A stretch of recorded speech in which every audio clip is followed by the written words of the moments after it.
श्रीमन्नारायणीयं दशकं 3 पठन्तो नामानि प्रमदभरसिन्धौ निपतिताः स्मरन्तो रूपं ते वरदकथयन्तो गुणकथा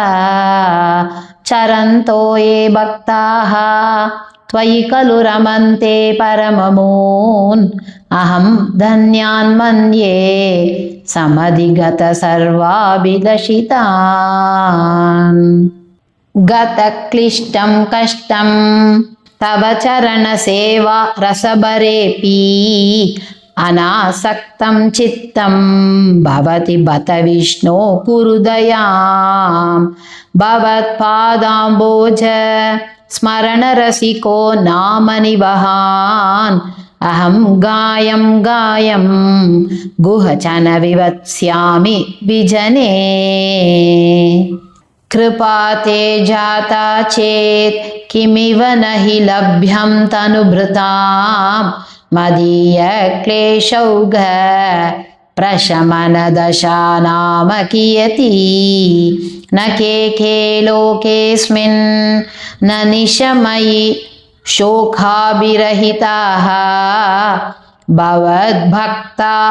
मुक्ता सुखगतिमसक्ता विदधते मुनिप्रौढारूढा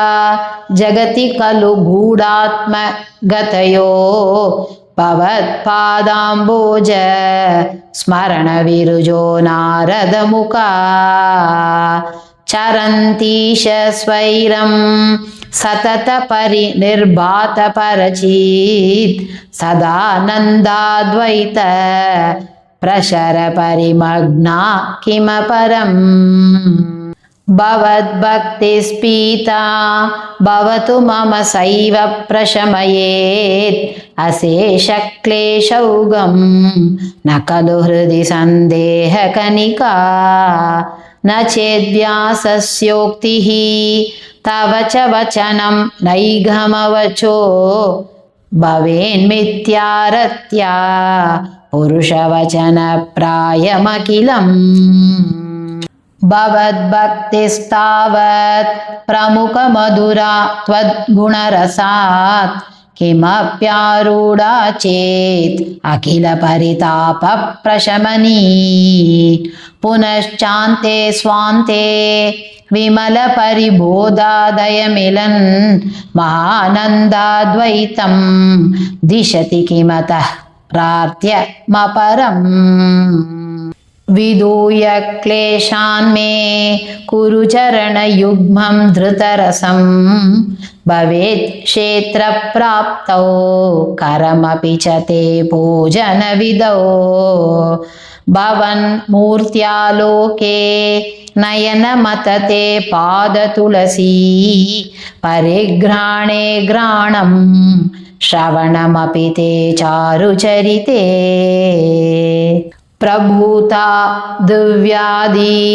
प्रसभचलिते मामकहृदि त्वदीयं तद्रूपं परमरस चिद्रूपमुदीयात् उदञ्चत् रोमाञ्चो गलित बहुहर्षाश्रुनिवहो यथा विस्मर्यासं दुरुपशमपीडा परिभवान् मरुद्गेहाधीश त्वयि खलु पराञ्चोऽपि सुखिनो भवत्स्नेही सोऽयं सुबहु परितप्ये च किमितम् अकीर्तिस्ते मा भूत् वरद गदभारं प्रशमयन्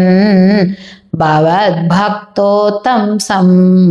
झटिति कुरु मां कंसदमन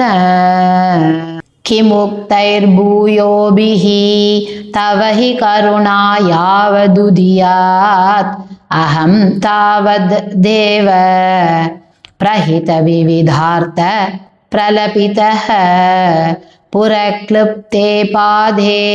वरद तव नेष्यामि दिवसान्